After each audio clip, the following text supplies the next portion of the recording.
रविवारी पार पडलेल्या IPLच्या मेगा ऑक्शनमध्ये विदर्भाच्या 4 खेळाडूंची वर्णी लागली आहे। यात विदर्भाच्या जितेश शर्मा, यश ठाकूर, करुण नायर आणि अथर्व ताडे यांचा समावेश आहे।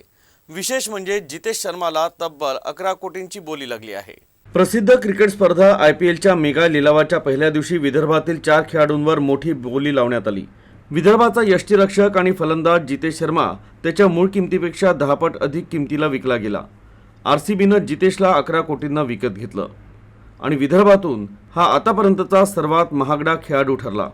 त्याचबरोबर विदर्भाच्या यश ठाकूरवर पंजाबनं 1,60,00,000ची बोली लावली, तर इतर 2 खेळाडू करुण नायर आणि अथर्व ताडे यांनाही बऱ्यापैकी पैसे देण्यात आले आहे।